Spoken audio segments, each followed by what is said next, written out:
Okay, they're syncing almost. Okay, good. And we're going to broadcast now. Lines are going to open in 3, 2, 1. Okay, we're up. Thank you. Good I'm gonna just keep morning.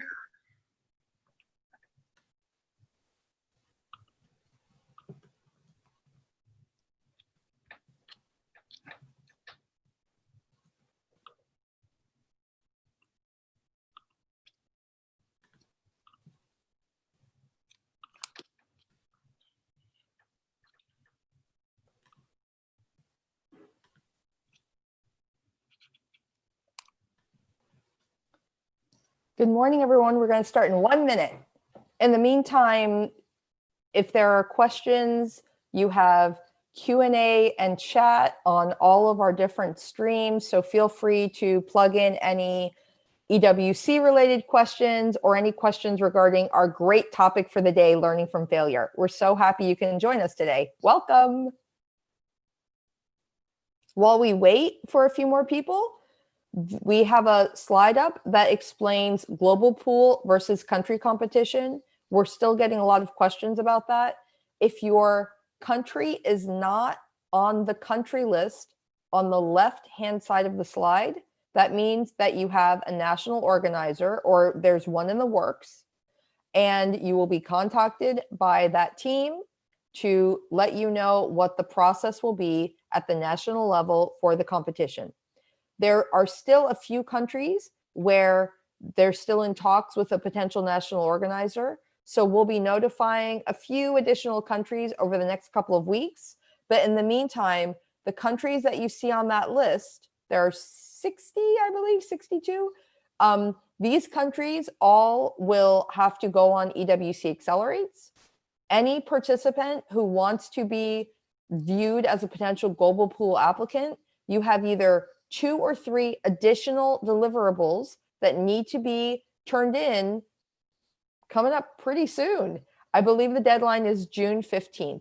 So please check EWC Accelerate site. If you're an idea stage or an early stage company, you have 3 additional deliverables. Each should take you half an hour to an hour tops. And if you are a growth stage company, you will have 2 additional deliverables. That's it.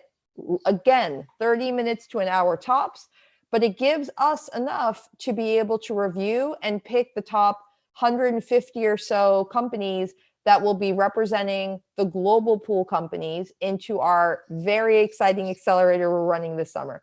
Hey, Caesar. Hey, guys. Welcome. We're happy to have you again. If you have any questions as we go, please feel free to put them in the chat or the Q&A. Typically, if they're about things related to EWC, it's easier to put them in the Q&A, and we'll be able to keep a running list. And you guys know you always have, hi, Matthew. You guys know you always have the discussion board on the EWC platform. You have lots of FAQ information there as well, because we're all here to help you. Well, without any further ado, I'm really excited to get started today. So Etienne Gillard has been a dear friend of our family for a long time. He's a serial entrepreneur with an incredible history of international travel and work, and has literally started companies in multiple countries and has such a unique insight. Every time we have a conversation with him about an opportunity with one of our companies scaling, because he's worked in so many different continents and in so many different industries, he always has such a unique way of making sure that our entrepreneurs and our team are really thinking through the big picture of things. And again, one of the things we love most about Etienne is he really cares about doing things the right way. And honestly, when I think of one word to describe him, it's tenacious. He never gives up. That fighting spirit is always there. So we're really thrilled to have him join us today to talk about learning from failure. And I'm really excited to have somebody who's going to tell you how it is. But at the end of the day, it's really all about making sure you and your team are staying positive and focused so that every hurdle, whether you clear it or you stumble, it turns into a learning opportunity. So Etienne, we're so happy to have you today. Welcome, and we look forward to this. Thank you so much, Susan. Thank you. Hi, guys. It's my pleasure to be here today. And yes, it's a quite different topic. We are not talking about success. We are not talking about guys with a good idea and start launching it and it make millions. No, we are going to talk about all those guys that are learning through failure. And actually, I would like to start with sharing my deck here with you, and you will understand what it is about. Do you see my deck? Yes, we see the deck. Thanks. Perfect. So I would like to start with a comment from this guy. You know him, Thomas Edison. You may know that when he tried to invent the light bulb, he failed more than 1,000 times. So I don't know if you understand what it means, but when you try something 1, 2, 3 times, it doesn't work. People start wondering about you. Imagine after 100 times, what happened? His family were saying, hey man, what are you doing? 500 times, their friends, his friends were getting crazy. No, he kept trying and trying. And the good thing about that is he's not thinking the way most of the people are thinking, because what he said is, I've not failed 1,000 times. I've successfully found 1,000 ways that will not make a light bulb. And that's the spirit, okay? Never give up. Just keep trying. Of course, adapt. Try something else. Don't do the exact same thing every time expecting a different outcome, of course. But really, the spirit is there. Make sure that you don't quit, you keep going on, and it's every step, every failure is just an opportunity to learn, okay? And really, I will repeat this all along the presentation. It's not something that it's easy. It's the entrepreneur journey is full of ups and downs, and it may sound crazy, but you should enjoy the downs as much as the ups. Of course, it's not easy, but you should do that. And understand that every time you fail, it's in fact not a failure, it's an opportunity to learn. And just like failure, success is an external event to you. You are not a winner because you won once or 2 or 3 times. You are not a winner forever. You just did well and you got successful for this and that. Okay, congrats. We are so happy for you, but you are not a winner for that. Exactly the same for the failure. You try, congrats, good for you, you learned. You are not a loser because you failed. No, you may lose if you don't step up again and you quit. And you say, I don't try again ever, I'm done with this. Then maybe we can say you failed. But if you keep going on, you keep learning, you will make it, okay? So, and you know, in your country, and I don't know how many countries are in this call, but I mean, in every country, many people, they have that entrepreneurship mindset. And that because there are people that they don't worry about all the time they have failed. They don't care how silly they sound. They get frustrated, of course, but they never give up. And they improve over time. So who are they? Well, kids, as simple as that. Kids don't worry about all the times they failed, and they failed and failed and failed. They don't care how silly they sound.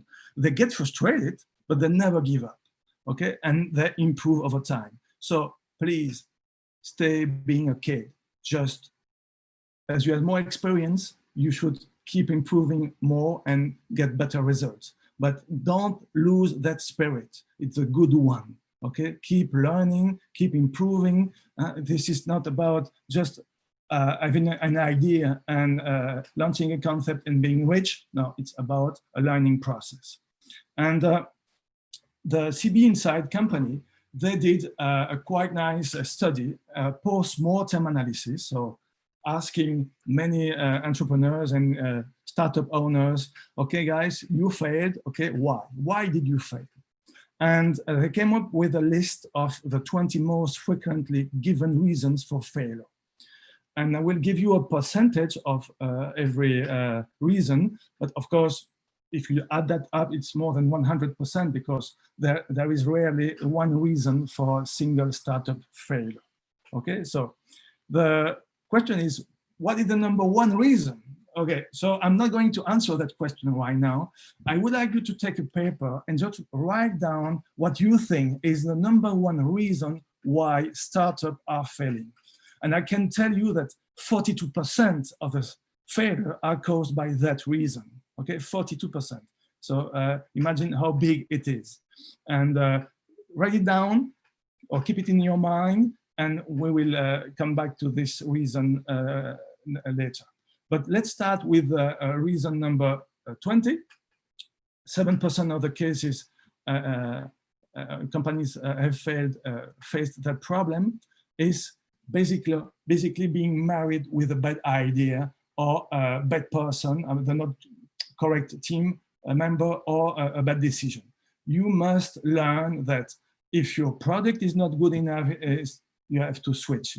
Don't think that because it was your idea, is going to be loved by everyone.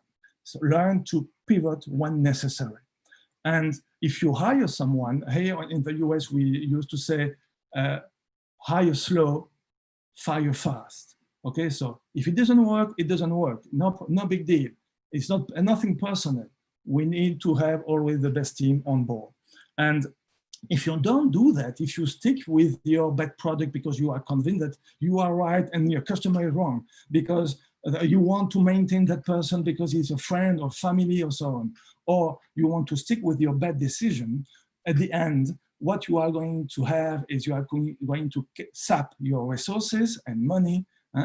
Your team will get frustrated. There is no progress. It's a disaster. So be smart, adapt yourself, make sure that you are not married with your idea. The reason number 19, it's the burnout. And it happens. It happens mostly to any entrepreneur once at least. And of course, if you have the skills and the training to come over the burnout, well, no problem. You will survive and you will keep going on, and you will have the ability to cut your losses when necessary and redirect your efforts when you see a dead end. Because normally on an entrepreneur journey, you at one point you see a dead end. It's quite normal. And what can you do to avoid that? You have to take care not only of your body, not only of your mind, but also of your spirit. And the way to say it is, if you will agree with me that if you don't eat well and don't work out, don't practice your body, you are going to be in bad shape. If you don't eat well and don't practice your mind, learning, reading, listening to people that have more experience than you or more expertise than you, you will not be in good mental health. And if you don't eat well and don't practice your spirit, then you will miss all the things that will help you to overcome all the big issues. And let me try to explain you, because I'm not talking about religion, which is okay. Of course, you can have a religion. It's wonderful. It sounds perfect to me. But I'm more talking about the fact that imagine that your life is a coin, okay, a money coin. And on one side, you have all the nice things, the wow things, the ups. Oh, it's amazing. We have plenty of customers. Investors are giving us money. The team is great, wonderful. And then on the other side of the coin, you have all the bad things, quite the opposite, all the problems with founders, with investors, with customers. It's a disaster. And what you should try to do is keep going on the edge of the coin, okay? And you just keep running, listening, watching, oh, this is great, amazing, way. Oh shit, this is so bad. Okay, no problem, we learn and we keep going on. And you keep running on your wheel, okay, on the edge of the coin. And if you see something bad, just learn about it, enjoy the learning of that bad thing, okay? So this is so important, and it's going to help you so much all along the journey, the roller coaster that is entrepreneurship journey. The number 18, with 8% of the cases, is not getting the best of all your contact, your network. Just make sure that you are the #1 ambassador of your company. You must talk to everyone, your friends, your enemies, your family, your everyone. Just spread the word. Make sure that the friends of the friend, the contact of your contact know about your business, okay? And one thing very important too, be always very nice. You never know, okay? It doesn't make sense to have enemies. Just be nice, always give a good image of yourself and your company, and at the end, it will always, always pay back, okay? So number 17, legal challenges. It may sound crazy, but I mean, a simple idea can turn into a nightmare very quickly just because you did not do your homework, especially before launching or before scaling, okay?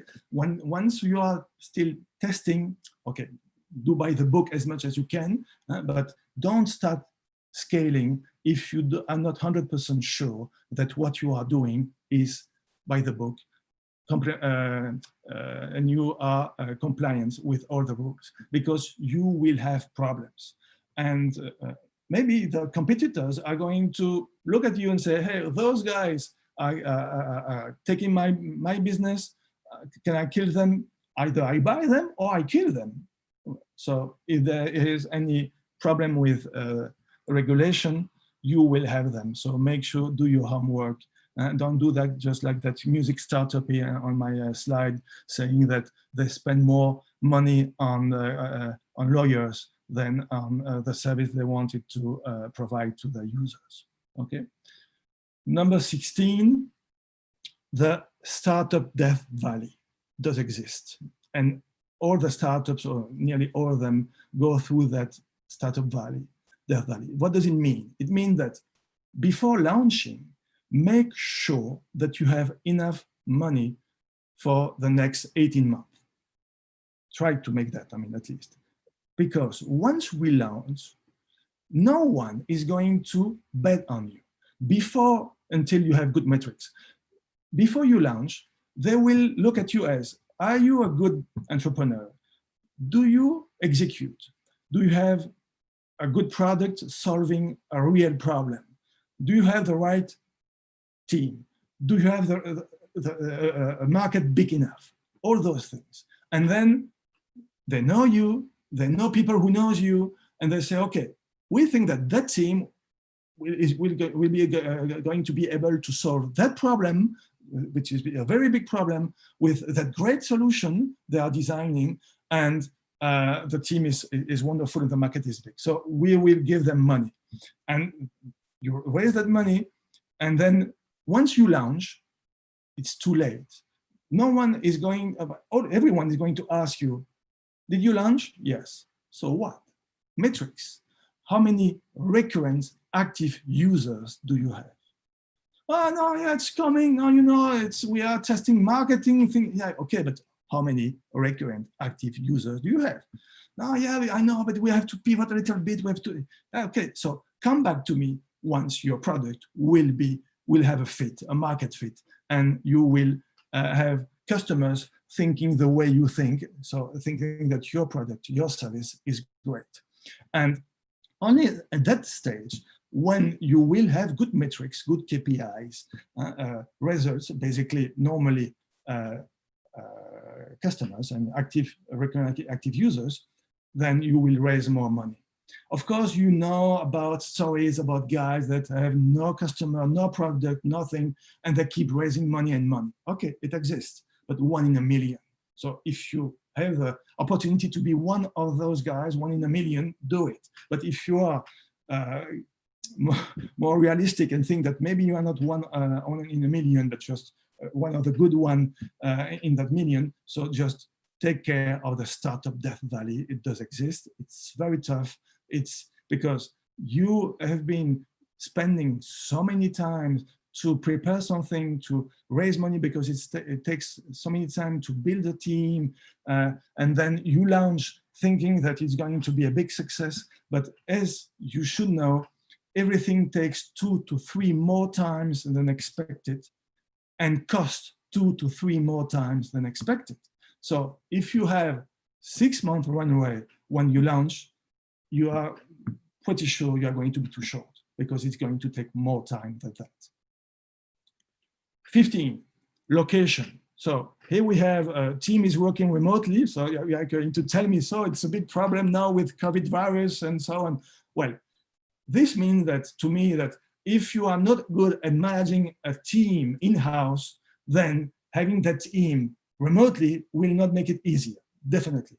But the biggest point here is when your team is not in phase with the market you are you are launching. So imagine you are a startup in Europe and you want to launch in the US.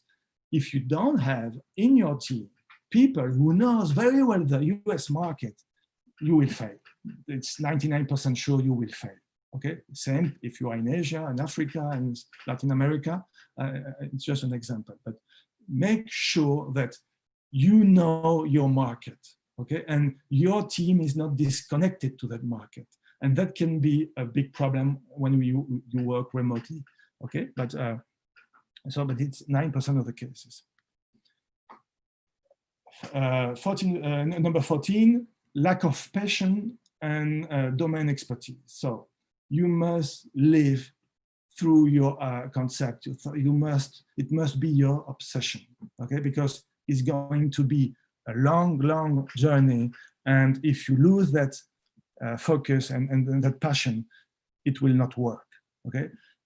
No matter how good an idea is, if you lack of passion, or if you don't have the expertise, or don't spend enough time to learn about your domain and become as soon as possible an expert in your domain, you will have big problems, okay? So those two concepts are key reasons for failure too. Number 13, pivoting for pivoting doesn't work. Okay, so you launch, doesn't work, people are not happy with your product, and you say, okay, let's do something else. Why don't we do this or that? Okay, let's do it. No, it doesn't work like that. Okay, so it should be calculated. It should be every time you need to change something, because you will have to change something. If it's big, it's pivoting. If it's not big, it's just a big, it's a twist. Okay, then make sure that you test that and validate that it makes sense, because don't repeat the exact same problem you just had. You launched something thinking it was going to be a great idea. It was not. And you forgot to test first. So this time, learn, and if you still have money on your account because the investors gave you money, so do it.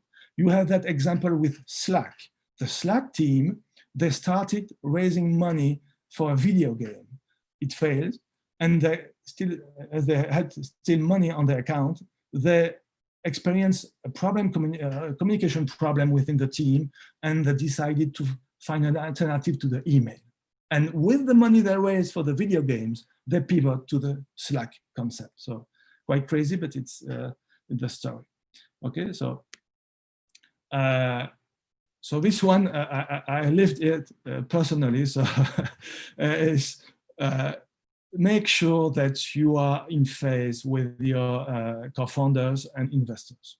It can get ugly pretty quickly, really. You cannot imagine how quickly it gets. So it's just like getting married with someone without love. This is how big or difficult it is to have a co-founder or a very important investor, because you must make sure that you are on the same page, you have the same value and the same vision, and you want to work hard. If it's a co-founder, you want him to work as hard as you, and if it's an investor, you want him to help you to be smart money and to bring smart money to the table. And always be sure that all of the people that are around you are willing the best for the company. Okay, so And believe me, things can get ugly very, very quickly. The number 11, if you lose focus, if you get distracted by personal issues or other projects because you met someone with a good idea also and you get lost and should I keep going on with mine or do something else, then you have also a problem. And also always make sure that you really want to run a startup. You really want to have investors and of course to have to answer to them. Okay, to maintain them informed. It's not just asking for money and then say goodbye. No, make that relationship very strong with your investors because you will need them to put more money sooner or later in your company. And also, do you want to ask yourself, do I want to have the responsibility of managing teams and employees? It's not nice to have to fire someone, believe me. It's one of the worst experiences we can have. So make sure that you want that and you are ready for that. And also, once you get more money, you will have a board and you will have to answer to that board. It's a pain also most of the time. If your board is amazing and only guys are willing to help you, good. But normally there are bumps on the road and it's not always so easy. So there are many reasons why you may lose focus. So 30% of the cases are the companies are failing due to that loss of focus.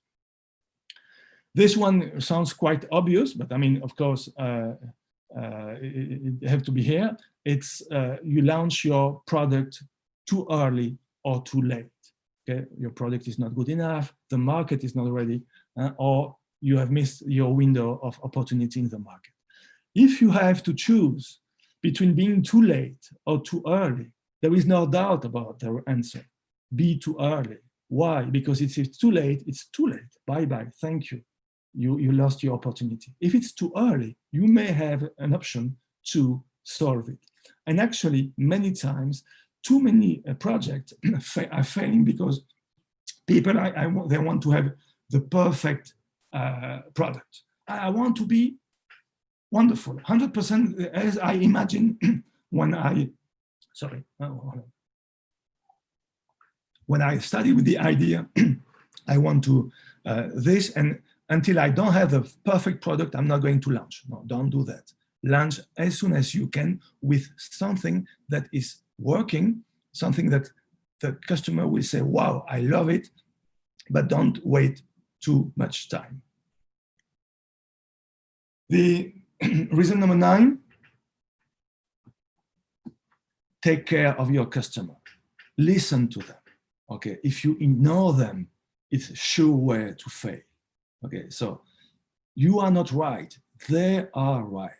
Okay, they know better than you what they need. So if you are not able to give them what they need, it's going to be very difficult. Don't think that what is your opinion is so cool that the people will love it. No, pay attention to your customers and adapt to their needs. It may sound obvious, but believe me, so many times, so many companies are not doing that. So be careful with this. Poor marketing. And look, it's only on the number 8. Many people, I think, could imagine that it's all about marketing. Yes, true. Marketing is very, very important. But it's only the reason number 8. And just know your target audience. The other day I was talking with a company that their customers were between 35 and 55 years old. And all the marketing was done for people from 20 to 35. Crazy, but it happens. Okay, so make sure that you know your audience and you adapt your promotion and marketing efforts to what who they are, their profile, and know how to get their attention and convert them into active users. Having plenty of inactive users doesn't make sense. It's even worse than not having users at all. So make sure that you can attribute all your campaign to the very specific users, active users you have, good recurrent active users. So when you talk with a marketing company, they will tell you, you know, I'm going to bring you a wonderful traffic to your webpage or to your app. And then from there, it depends on you. You decide. And if your product is good, if it's a good fit, then it would be a success. If not, it's not my fault, because I've been driving thousands and thousands of potential customers to your website or app for at a very low cost. This is my goal. This is wrong. Don't do that. What you have to do is, every time you spend $1 on marketing, you have to be sure that you can assign that ad on that platform to the end user, very active end users. So you can do it the other way. All your users, good active users, all the guys that you want to have plenty of them, you look at them and say, look, this one, John Smith, he know about us thanks to that ad on that day on that platform. And maybe that ad on that platform was way more expensive than another ad on the same platform, or the same ad on a different platform. But at the end of the day, what is important is the fact that John Smith knew you about that very expensive campaign. And if you repeat that expensive campaign, you will keep having more and more good active users. Hopefully, it's not going to be like that. Hopefully, your very low-cost campaign will be the more successful one. But make sure you use attribution software. Don't spend $1 in marketing anymore, especially in digital marketing, because you can track everything, if you are not using an attribution campaign. Number 7. Lack of a scalable business model. I think also many of you would think that it was going to be the number 1, which, well, it's an important one. And of course, if you build something that is not scalable, and you don't make money while you are scaling, then you have a big problem. But you can be very successful without having at the beginning a business model and then find a way out. But normally, it's better if you have from the beginning a business model that makes sense, and you can start with that. If what you can do, you can start with doing things that are not scalable in order to get your first early adopters. That's okay. But you must have in mind some distribution channels or ways to access your target with making money, and something that you can repeat. It should be repeatable and scalable. Okay, so do not depend on just one single channel, okay, because it's going to be very tough once you want to scale. Number 6, poor product. So it's very similar to what we saw before, but make sure that you make something easy to use, easy to have fun with. If it's difficult to enroll, to get on board, if it's boring, forget about it. People will not using it. They want to have a wow moment at the very beginning. You want them to get a connection with what you do, and then you can have a potential success. Okay, if you ignore that, if you don't do that, if you don't adapt and make sure that from the very beginning people say wow, then you have a problem. Number 5, pricing and cost. So pricing is it says here, it's a dark art. So Google it, and you will find many pricing model, and you should do that, because if it's too high, you don't sell, obviously. If it's too low, you don't make enough money. Well, if it's too high, you can imagine you are one of those products that if it's more expensive, it's easier to sell. It exists, but normally 99.9% of the product are not like that. So just make sure that the cost, the added value you bring to your customer is at the right cost. Okay, so and just test, validate, learn, and make sure that the data validate what you are thinking. You can get outcompeted, of course. So don't get too crazy obsessed about your competition. This is not good. The number one competition you should have is with yourself. Build the best product, the best solution for your customer. Don't compete too much in that with your competitors. Don't try to copy them. You will always be behind, okay? So, but of course, keep an eye on them. Don't be fooled by yourself and thinking that you are the only one able to do things right, okay? But just if you see something great, learn about it, improve it, and offer something better to your customer. So compete with yourself. And also remember, if your competitor has something easier to use with a more wow moment, even if your product is way better, you will fail. The product with that wow moment, that fun onboarding or pleasant experience, good UX, UI is going to win. So we are now entering the three last main reasons with this one, 23%, which is actually, this one to me is the number one, because you will see that at the end of the day, it's all about the team, okay? So that's obvious, but when the CB Insight asked the reason why people are failing, they said in 23% of the cases, not having the right team. Okay, so, and you should have a team as diverse as possible. Don't bring to the table guys like you. Doesn't make sense. Okay, bring people with another mindset, other background, other skills, and make sure that you have the right team. So most of the time, or for a tech company, you should have a business guy partnering with a tech guy, or the opposite, a tech guy looking for a business guy. And so many times we listen people saying, founders, I wish I had a CTO from the start. Well, true, yeah, it's very important to have a CTO from the start. Or a tech guy saying, I wish I had a founder with a business mindset, because if you are not good at the product, you will fail. If you are not good at selling it and understanding the mindset of your customer, you will fail.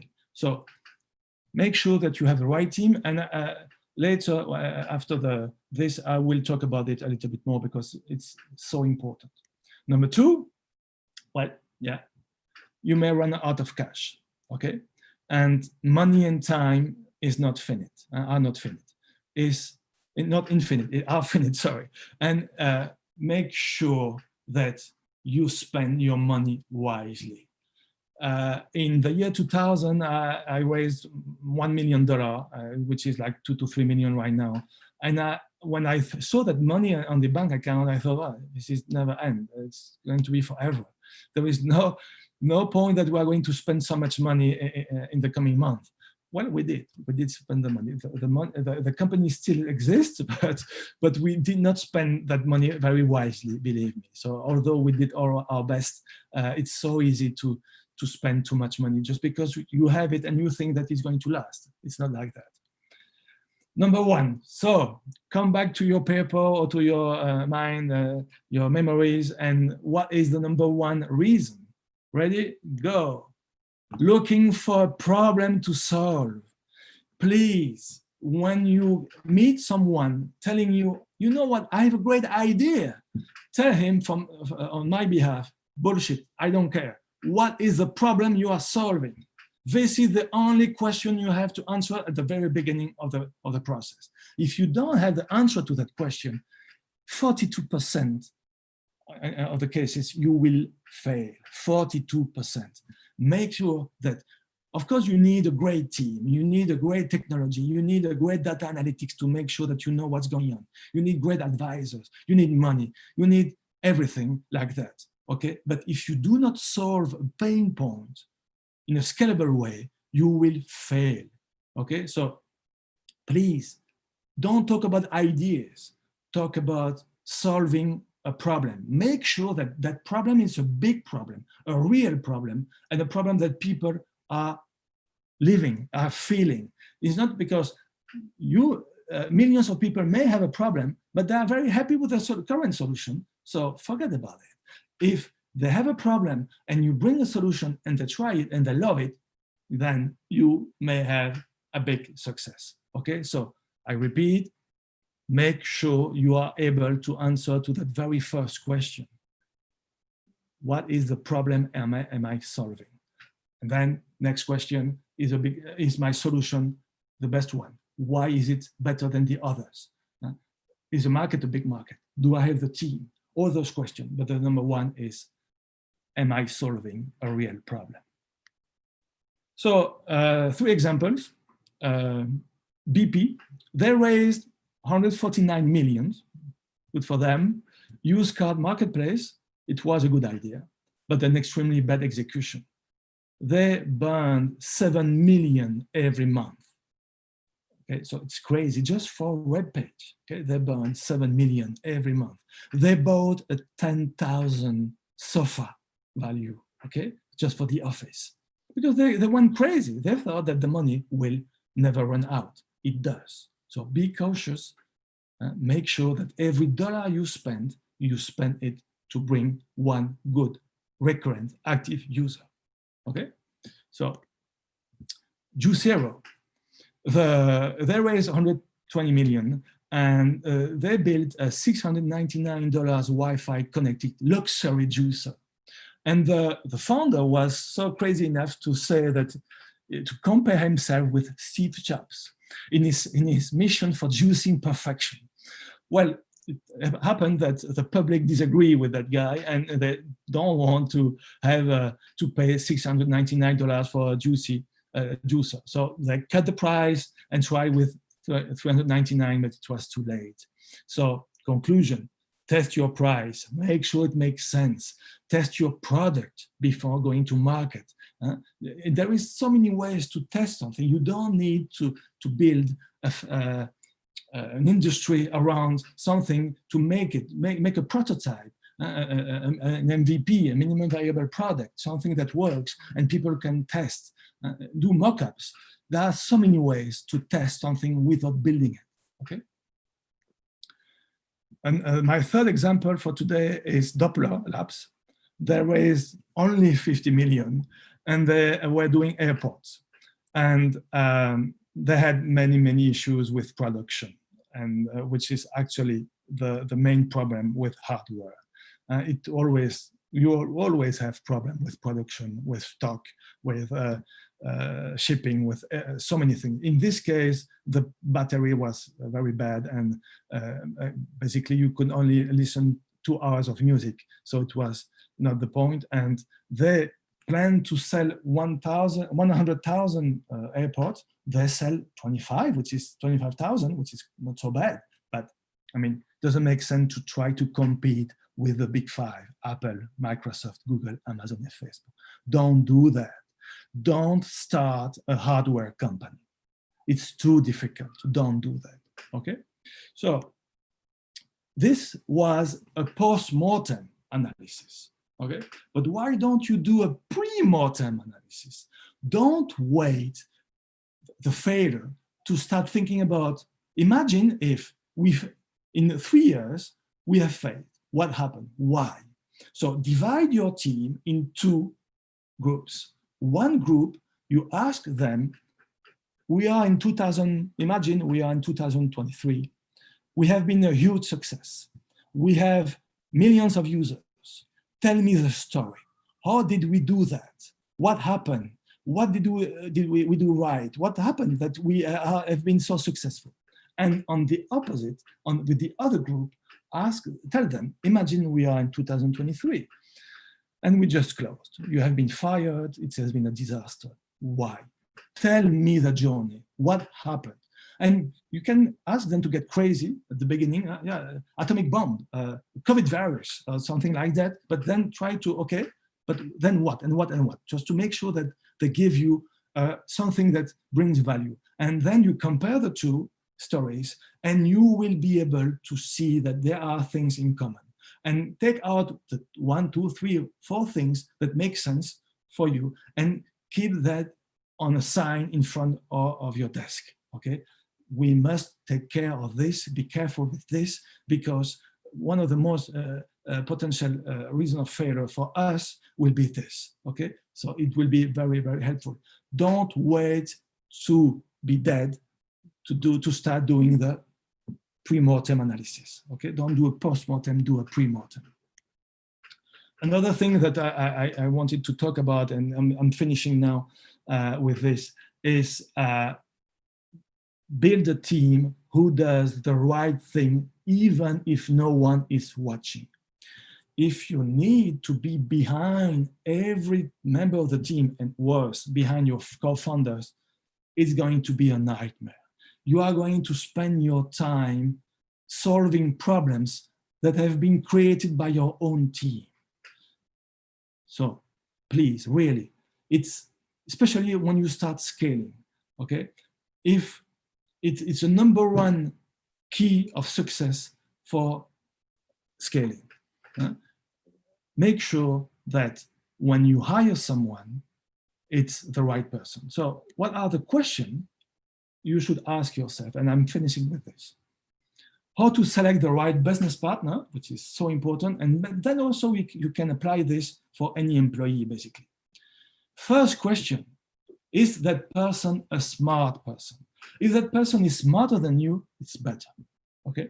Don't hire someone stupid, please. Make sure that it's a smart guy or woman, okay? Because it's going to be so important. And you don't want to have to repeat everything 3 times. You don't want to have to fight to defend something logical or basic. So make sure that that person is a smart person. Complementary to you, I talked about that before. So make sure that you have diversity. You bring to the table people with different mindset, different skills, different capacities, and because you will do a better job. You will offer a better service to your customers. Listen to them also because they have things to tell you, okay? So very important. Efficient. Make sure that you are around people, you get people around you that are getting things done. You don't want someone who is always postponing everything, waiting for someone else to do it, to do the job. No, get people ready to get their hand, to put their hand in the dirt, okay? You don't want people that just say, no, this is not for me. No, everything is for you. And I had a team member, a co-founder once, that the only thing he was able to say is, no, I don't like what you did, try again. He said, no, man, you do it. If you don't like it, okay, I'm okay with that. I trust you, but do it, you should do it better. And then I will criticize your solution. So, because it's not, but it was not efficient. It was not good at doing things. So this is very important. Make sure that you have a nice person next to you, okay? Select that person because if it's not a nice person, it's going to be very hard, okay? Because you will have problems. There is no doubt about that. It's a journey, it's a roller coaster, as I said, and you must be sure that you are in good company of people that are nice, okay? Because if not, it's going to get very ugly very quickly. And the last point is you want them, and yourself, of course you should apply this to yourself, to be coachable. You want people that are ready to learn. They don't know everything, and they know they don't know everything, okay? And if you have people like that around you, smart, complementary to you, efficient, nice guys, and coachable, your chance of success are way, way higher. Thank you very much. I'm so happy to answer to any questions you may have. Thanks, Etienne. That was awesome. I'm going to just quickly, if you can please stop the share of the deck. There are a couple of questions that have come in through the chat. The first one is, where have you worked? Like, in what countries have you worked? And how do you see the differences in attitude toward failure? Okay, so I've been working in Belgium, France, Spain, United States, a little bit in China, not so much, and in Latin America, I've been doing business with Latin America. So there are big difference in all those countries. In Europe, it's every country is different, because just think of one thing: the language structure your mindset, your mind. Okay, so if your native language is German, you think like this, because German is a language which is very strict, very structured. If you speak a Latin language, it's more flexible. It's more about creativity, and one thing can be seen as very good in one country and totally different in another country. If you, for instance, a company I talked the other day, they want to launch from Europe to the US, and they are not using local people in their promotion. They said, please, man, you must use US guys, because in the US, we buy US. We don't buy foreigners. It's like that. It's not a big deal. And in South Korea, I tried to do business in South Korea in the year 2000, and I came with my company. We were doing well in Europe, and the guy, my meetings with customers, potential customers, and there were HR managers in big companies in Seoul, and all of them asked me the same question: do you have a competitor in Korea? I said, yes. Oh, okay, thank you. And that's it. I was dead. Nothing to do, because they want to buy Korean, and you can be the best solution in the world, they will buy Korean. So of course, and you have to learn and visit your market, just not through a short visit and talking to people. And when you do a survey to try to understand the mindset of a market, don't be fooled. Make sure that you have data to validate that, because what happens is most of the time you do a survey and you ask fair questions, and people lie. People are lying, because most of the time the question, if they say the truth, they will feel that they are not nice. Okay, so they don't want to tell you the truth because they want to tell you what they think you want to hear, and really you get very bad results. So you think that, okay, in that country it looks like very similar to mine, because they answer my question there is a very similar way, and then you launch and it doesn't work. Why? But because they lied, just because they wanted to be nice to you.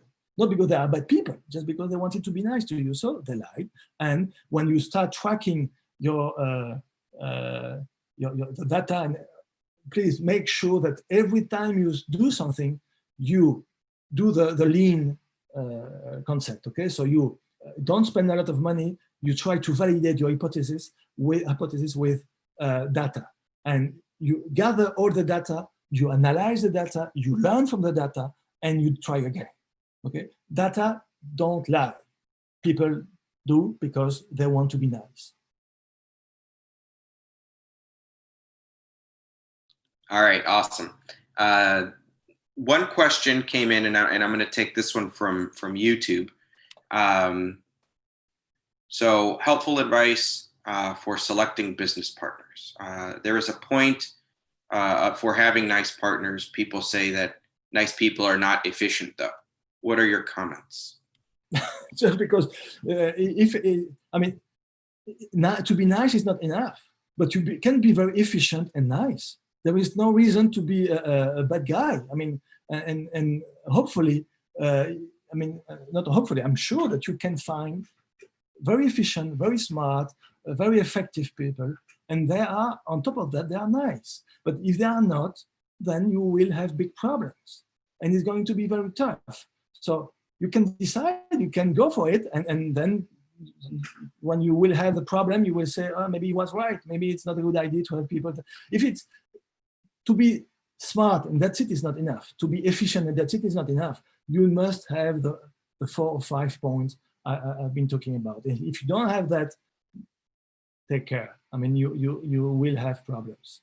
And I'm not saying that you may have problems. You will have problems, really, especially with your co-founders. Okay, then if you are looking for a team, then okay, to have all your team being okay with the 5 concept, then it's going to be tough. Okay, and if maybe you prefer someone not so nice but very effective, then someone very nice but not so effective. Okay, I agree. That's okay. But so if you want to do a ranking, effectiveness is higher than niceness. Okay. Okay, question coming in from our threads here on the Zoom webinar. We are ideators and suggest various ideas to businesses and assist them in implementing the selected or the suggested ideas. Hence, we may not fall in the solve a customer problem case. What's your take? It's difficult for me to imagine. I'm not saying that it doesn't exist, but it's very difficult for me to think that you have a business idea and that business idea is not related to a solution of a problem. Okay, because I mean, Google, they were solving one big problem, but it was very difficult to find something on the web. I mean, Airbnb, the people wanted to have an alternative to the hotels, and the owner of the apartment wanted to make money with the empty apartment. So you have I think most of the time, not to say always, in fact, a problem you are solving. Maybe you don't realize it. And it's what happened to me so many times when we were talking about founders with brilliant ideas, and we asked them, hey man, what problem are you solving? No, but people need this. Okay, why? You know, so it was impossible to them to explain the problem they were solving. And it happened that it has been always a disaster. So maybe you are going to be the one that it's not like that. Okay, there is always an exception to the rule, but believe me, I mean, most of the time, it's if you cannot answer that question, my idea is this, and it's answering that problem, and that problem is real. People know it and feel it and are living it and are facing it. And the current solution is not adequate, and mine is 10 times better because my idea is so good, and I'm good at executing it. Then you have a chance of success. So maybe if you can on the chat give an example, it would be helpful. But right now, I have my own limitations. I cannot imagine a business related, a business without a problem.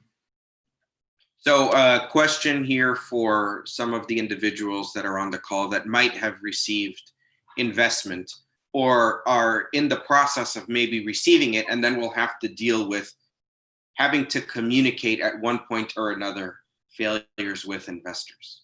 How do we approach that subject?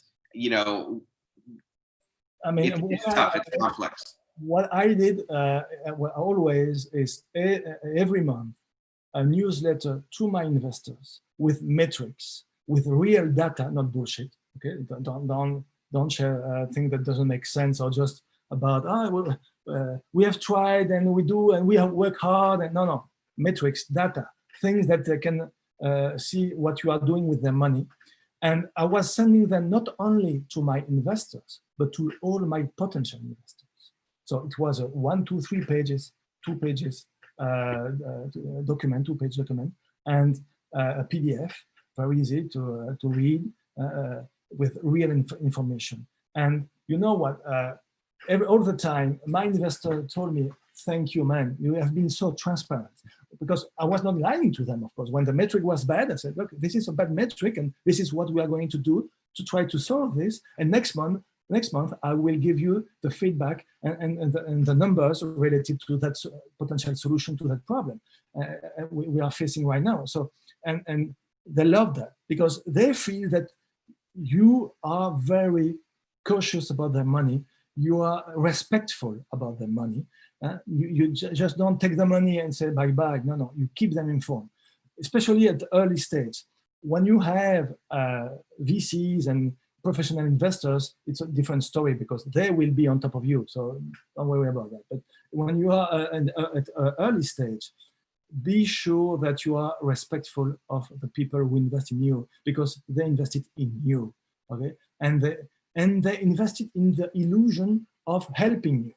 It's not only because they think that they are going to make money, which also it's one of the ultimate goal. It's good, it's perfect to do that. But most of the time it's because either they have been themselves an entrepreneur or they want to give back to the society and to the community. And one way to give back is to give the opportunity to a good team to solve a real problem with a good solution. It's a wonderful way because maybe if they fail, okay, I lost the money I invested, but I try to help the community. And if they are successful, you get money back and you can keep investing in more projects. So it's really a wonderful thing. So be transparent. Don't fool yourself, don't fool them. Just give them the information they ask. Make sure that it's useful, the information you share. And when they give you feedback, listen to them. And if they give you an idea, try it, test it, and they will love it. And next time when you will raise a hand and say, I need more money, they will say yes in an easier way if you keep them posted, if you inform them. If you just keep the money, take the money, say bye-bye, and 6 months, 1 year later, you come back and say, hey, by the way, this is what I did with your money, please give me more. They're going to say, oh man, I mean, I need more. It's a relationship, okay? So it's not something like that, okay? All right, here's another question coming through. So you were referencing at the early stage, the earliest stages of your startup, the concept of the Death Valley and potentially survivability and funding gaps. Now, if we go to the idea stage, right now we're looking at maybe like a similar Death Valley, but for validation. And I wanted to kind of make a link to that Death Valley that maybe exists when your circle of validation has come through friends and family and those that are just very close to you. I mean, what I'm going to say may not apply to all the ideas, all the concept, but try to do a web page, okay? It costs you nothing, for $50. Put the product on it and sell it. Of course, you don't have it. You don't build it. Just try to sell it. And when you when you have plenty of people clicking on buy, then you may think, okay, looks like we have customers here. Okay, of course, doesn't mean that it's going to be 100% sure a big success because maybe what you are going to sell is not exactly what you have been offering. So there is a gap between the offer and the reality. But validate that. So don't do mock-ups, do fake webs, try. I mean, it's so easy nowadays, and you can start launching little campaigns on Facebook, Google, Instagram, and so on. And for the other day, I was reading an article about how to validate an idea with $500. And basically, you can validate most of the ideas. I'm sure that someone is going to find an idea that is not exactly doable the way I'm proposing, but most of the time, it's because imagine you are having a product or service, you build it, and then what do? A web page, and you try to find customers. And 99% of the case, it will be digital marketing somehow, not only, but so try with that. Try, do mock-ups and see if you get traffic, if people, or how people are using your website, where do they stop? Learn about their funnel. And then when you see, okay, I have a public for this. They want to buy it. And now I'm going to build it. And I'm going to build the minimum valuable product. So the thing that the very one thing I do very well, don't try to make a solution that is wonderful if you have 10 things. No, do one thing perfectly with a great user experience, one thing. And then once you have very happy customers, recurrent active customers, propose them a second feature, a third, a fourth, a fifth, okay? But don't think that, okay, we launched this, but since we don't have the full product, this is why the customers are not buying. No, that's wrong. They are not buying because you are not solving a problem they have. And your solution is not better than the competition. And since you are a new company, they don't trust you, so they prefer to stick with the current solution they have. So please try, validate, and then don't think that it's because your product is not, don't offer all the features you wanted from the beginning. One very specific solution to one very specific problem at a time. And then from there, you scale. Awesome. Okay, I got another question that's coming in here. So when you're a solopreneur and you already have a personal brand, what would be a good way to find an efficient partner or a team? I mean, networking is the way I've been doing always always networking. So get outside the building, of course. I know that right now it's difficult, but I mean, you can always attend different kind of events, just like this one, or hopefully in a few months or weeks or months, we will be allowed to gather again, and then you will be able to attend different events. Pitch, okay, pitch your idea. Pitch. I've been pitching with my last business like 400 times. Okay, all over in Europe, in Mexico, in the US, all over the US, everywhere. Every time I had the opportunity to pitch, I was pitching. And what happened? Well, people come to you and say, "Hey, I love what you do. I love what you say. I would like to be part of your team."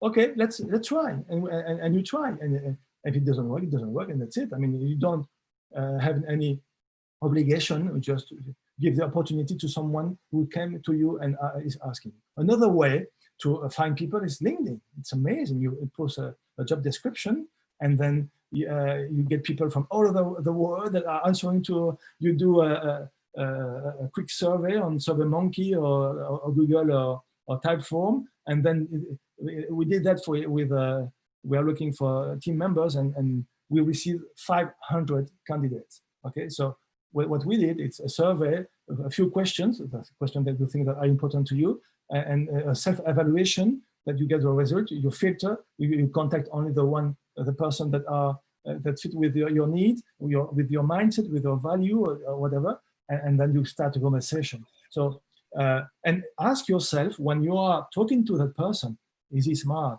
Is he coachable? Is he nice to talk to? Is it effective? Well, ask him about what he has been doing or her, what she has been doing, and things like that. So try to validate those concepts as soon as possible. Yeah, I'll take a couple more questions here. One coming in from YouTube.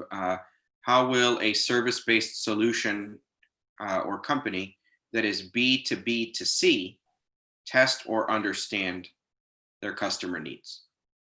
Well, I mean, you can skip your partner and go directly to the end user. There is no law against that, I think. I mean, or you ask your partner with 1, 2, or 3 companies you are very close to, and ask them to help you to test that. I mean, there is always a solution. I mean, you must be inventive, and it's one of the many issues you are going to have to solve, is how do I get access to my customers if I go through a distribution channel or a partner. But I mean, at the end, your customer are people, so you should be able to talk to them. If not, if you must go for any reason through the partner, select 1, 2, 3 good partners you know very well. They are ready to play the game with you, to spend time on testing. Of course, give them guarantee that if it's successful, they will have amazing conditions later on, and they will be your priority partners and VIP partners, and they will always receive the best and the first and a lower cost and so on like that. But just build a very strong relationship with your business your partner if you cannot get directly to the end user. Okay, great.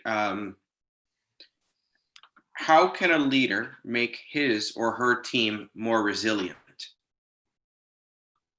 Give them the tools to be the best version of themselves. Give them, empower them. It's not about you, it's about them. And if you are a good leader, you show the example, you get your hand into the dirt if you need, you push them, you congratulate them for what they do well. You don't say too much who has been doing wrong, but you help the team to learn about that problem we had. We have a problem, you are good and you are successful, the member of your teams are good, they are doing well, and when there is a problem, we have a problem altogether. So, but it's not about you, it's about them, it's about giving them to empower them to be the best version of themselves. And then the last question that I have here, this is kind of a long one, but it's a good one. So it's very common for entrepreneurs to fall in love with their idea or product to the point where they start or where they stop doing or making the correct decisions because they're so focused and convinced on the way that they're doing things is the only way or the right way. So what would you recommend to those entrepreneurs to avoid making that mistake? Or if they're currently in that position already, how can they snap out of it? A/B testing. A/B testing. If you do something, always try an alternative, and you change only one criteria. You don't change everything because then you cannot compare. But try, even if you are successful, try with an alternative to everything. Okay, so I'm trying this, and I track everything, and I learn from the data. Okay, not from the feedback or the reviews, which is important. Take care of that. Okay, but also track all the metrics and learn from the data. You do A, and then you change one thing and you test B, and then you keep the best one, and you keep repeating that and repeating that. A/B testing, and never fight with your team to be right. Okay, no, I'm right because I know. No, let's try. And the customer, the users, the partners with the data in hand will show who is right or wrong. And at the end of the day, who cares who is right or wrong? So be humble. Don't think that you know more than the other. If the best way to solve those kinds of problems of I'm right and all the team is wrong, which is normally not like that, okay, let's do A/B testing. We try, we track. Make sure you track the data, okay? Don't come with subjective answers, objective answers, okay? Because if you don't do that, you lose your time and you will keep arguing with the other team, especially if you are two co-founders and one wants to go one way and the other one wants to go the other way. Try, do a mock-up, do a test, do a fake web page, I don't know, do a survey. I mean, if it can be data, it's way better. Okay, so data don't lie. This is also something very, very important to understand. And if you cannot measure it, you don't know it. Okay, if you cannot measure it, you don't know it. Yeah, totally. And I think, well, pretty much on that note, Etienne, we're set on time. So again, thank you so much from the whole team and everybody that's around the world tuning in for your insights and your experience and everything.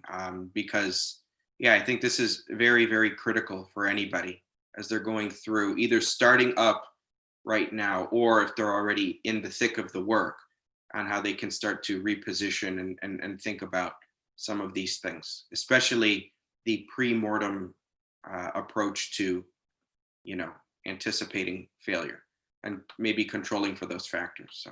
And never forget body, mind, and spirit, okay? And keep running on the edge of the coin, okay? So enjoy the ride. Well, thank you again, Etienne, and I'll give you back your weekend now. So appreciate it, and we'll be talking soon. Thanks. Bye-bye. And for everybody else that's still on the call, just to make sure that we are closing up the way that we do weekly, I'm going to project up again our criteria for competition, and I will address a couple of points that have been coming in. So if anybody has questions on this part as well, by all means, please drop your questions that relate to the program into the chat bar. And let's see, can't find my share screen button. Okay, here it is. All right, great. So here we are. Just reiterating and closing out for today. If you are in the global pool, so that means currently you would be looking at the left side of this panel. We would be taking a look at everywhere from Afghanistan all the way down to Solomon Islands for right now. If you are in this list, you will be responsible to complete, if you are in the idea stage, these deliverables: pitch deck, pitch video, your objectives and key results, and your company canvas. If you're in the early stage, we're asking for your pitch deck, your pitch video, objectives and key results, and a user persona. And if you're in the growth stage, your pitch deck, your pitch video, and your OKRs. In addition to this, we're also letting everybody know that completing this must be done in conjunction with you also completing your Entrepreneurship World Cup application. This doesn't matter whether you're idea, early, or growth stage, everybody has to do it, okay? Now, to that end, again, that is just if you are in these countries, okay? We have identified these countries that are in global pool right now, and we'll be adding a few extras over in the next couple days, that there will not be a country competition. So you will not have a national organizer that is going to take all of the applications from your country to then start making decisions about who they're going to advance to the next stage. Okay, that is going to be in charge of our team in order to be able to start making this type of decision. So if you are in this list, in order to go into the next round of the competition, you will need to submit these types of deliverables, depending on what stage you are in addition to the application, okay? There was a question that came into the chat box around, and this is just specifically at this point targeting India. So if you are, and I'm just talking about the Indian case here, if you are in India, that means that you have a national organizer, okay? The only criteria for now that will be mandatory in order to be considered for India, and T-Gelf, who's the national organizer there, will tell you other things later. The only requirement that you need right now is the submission of your EWC application, regardless of whether you are in the idea stage, whether you are in the early stage, or whether you are in the growth stage. The same will apply for South Africa. The same will apply for Nigeria. If you are not on this list, you do not need to contact anybody for right now, except just submit this application through the Entrepreneurship World Cup website, and your national organizers will get back to you regarding whatever it is that they will need in order to complete their part of the competition, okay? Some will have virtual pitch competitions, and they will shortlist in order to be able to identify who they're interested in. Others might have regional contests that filter down into larger contests that then go to a bigger national competition.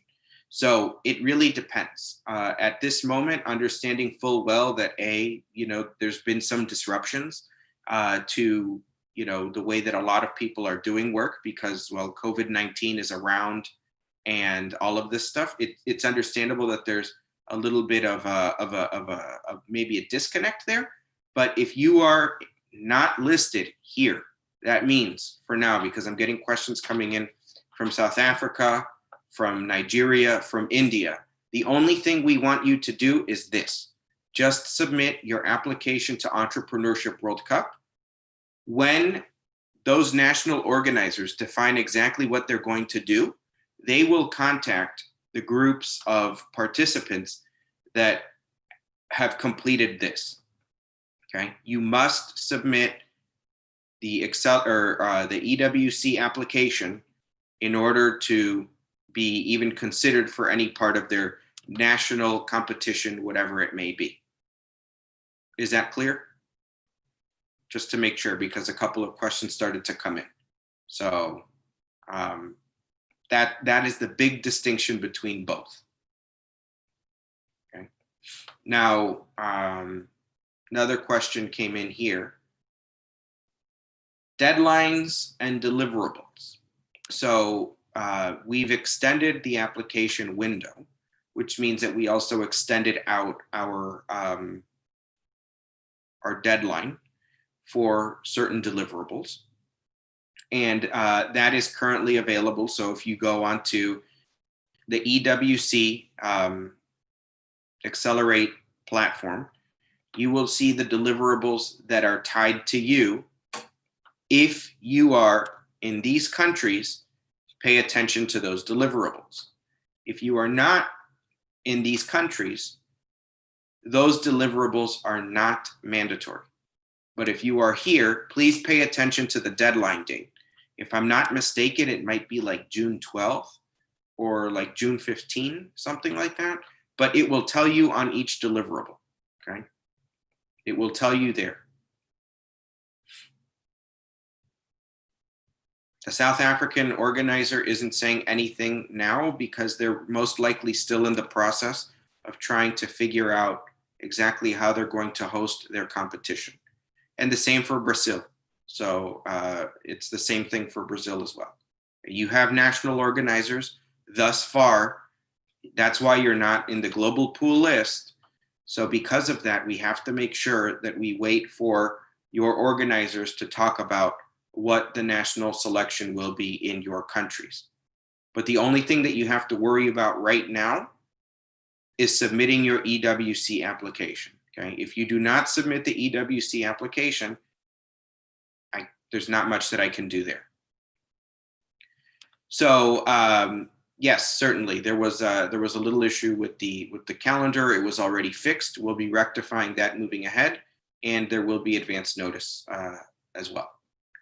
So also these are these are recorded and they're already up on the platform. So if you miss it for whatever reason, it doesn't mean that you've missed out on the learning opportunity.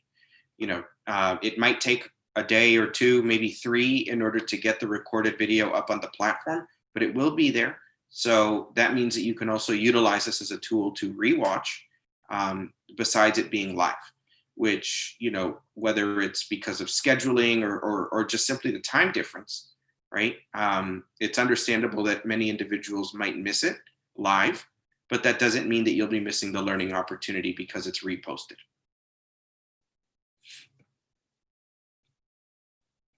Are there any other questions coming in?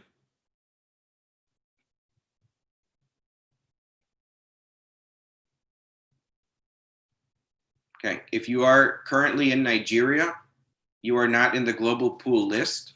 So the only thing that we're asking for you to do is to complete the EWC application.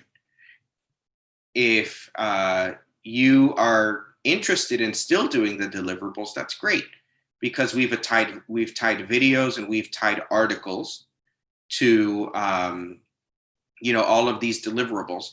So it's a great learning opportunity for any of our founders, regardless of what country they're coming in, to take advantage of that work and the learning content in order to apply it to your company and use our curated content to help you. But for the competition, okay, if only in global pool will your deliverables be evaluated for selection into the Accelerate 2 round.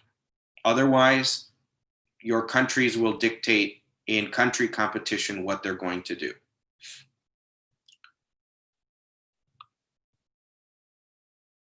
Okay, here's another question coming in. So send a link for the deliverables. Okay, great. So when you go into the platform, okay, and I'm going to post this for everybody in the chat room, just to make sure that everybody can see it. Okay, when you go to accelerate.entrepreneurship World Cup you will have access to all of the deliverables that are relevant to you in your stage. Okay. Yes, you can resubmit before June 12th. So if you've already completed some of those, and great job, and you feel like changing, by all means, be more than welcome in order to make those adjustments. Resubmissions are okay.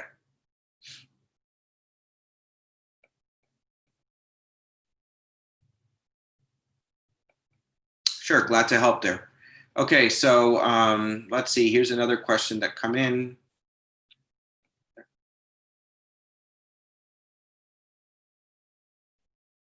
Okay, if you're in Nigeria, national organizers, just stay tuned. No one has contacted you yet because they're still trying to work through exactly what the competition will look like.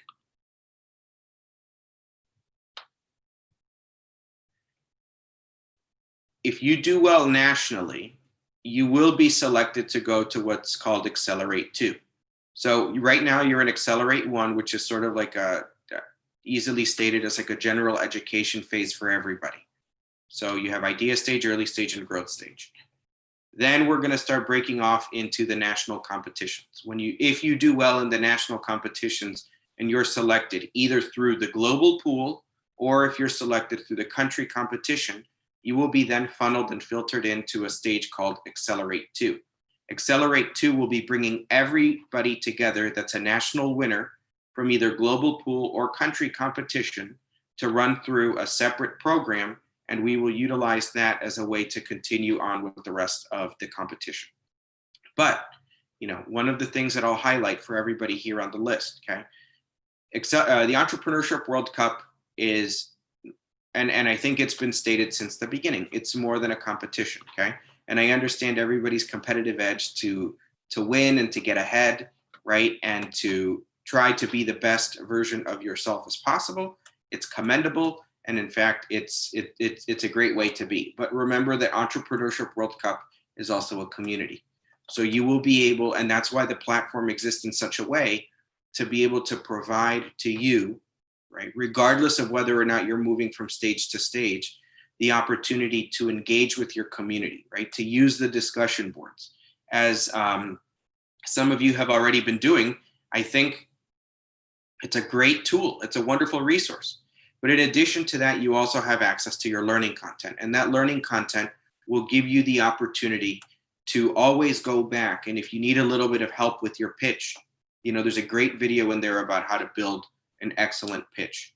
There's great videos there about understanding target markets and understanding how to set very clear, very descriptive objectives and key results, about metrics that matter. There's so many different resources that are available on that platform that go as an enhancement to this competition cycle and phase. And there's a world full of people that's on that platform, tens of thousands of them right now from all over the world. So if you have a question, about going to India, for example, if you're currently in Brazil, talk about it. Great. So that makes it, completely relevant to be able to have a global resource of people, right, that can help you talk about certain markets, to collaborate. People are dropping their email addresses in there. Some of them are using their WhatsApp. They're posting ideas and saying, if you want to join my idea, here's how to do it. I mean, that's the power of Entrepreneurship World Cup, is to convene a global, group of people that are interested in hopefully solving problems, right, and ultimately changing the world. We have a participant in Mexico, yes, that's asking. There are discussion boards in the EWC platform on the home screen. When you scroll down, you'll be able to see that screen. There is a discussion board.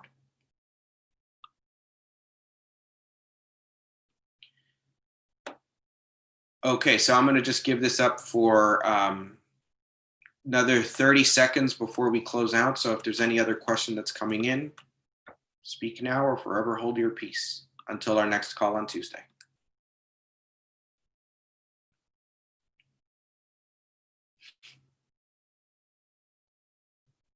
Okay, so it looks like we're good. I will give you back your weekends.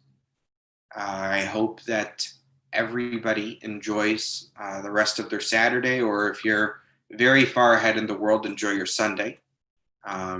We look forward to seeing you very soon on our next call. Please stay put for those announcements. And just keep working hard, okay? Everything is about executing at this point, and there's a couple weeks left in this round of the competition. So please be sure to, put the best forward, or your best foot forward in doing your work. And we really, really hope that, as you're doing this, you're improving yourself as a founder, and hopefully your ideas or your companies will also improve as well.